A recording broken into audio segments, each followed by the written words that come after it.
உலகின் மிகச்சிறிய கண்டம் எது?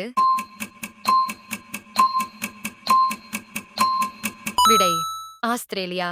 எந்த நாடு அதிகமான தீவுகளை கொண்டுள்ளது?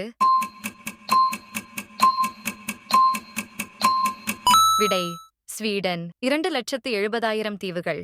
உலகின் மிகப்பெரிய தீவு எது?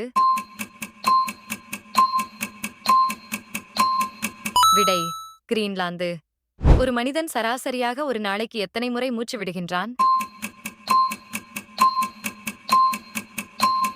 விடை: 23,000 முறை. உங்கள் அறிவை சோதிக்கும் இந்த கேள்விக்கான பதிலை மறக்காம காமெண்ட் பண்ணுங்க ஃப்ரெண்ட்ஸ். நீங்கள் 34 பேர்கள் இருக்கும் ஒரு அறைக்குள் செல்கிறீர்கள். பின்னர் 3 பேர் வெளியே செல்கின்றனர். மேலும் 4 பேர் உள்ளே வருகின்றனர். இப்போது அறையில் மொத்தம் எத்தனை பேர் இருப்பார்கள்? உங்கள் குழந்தைகள் சமூக வலைதளத்தில தவறான காட்சிகளையும் தவறான தகவலையும் பார்ப்பதை தவிர்க்க, இந்த மாதிரியான அறிவார்ந்த நல்ல தகவல்களை தரும் நம்ம சேனலுக்கு மறக்காம சப்ஸ்கிரைப் பண்ணுங்க.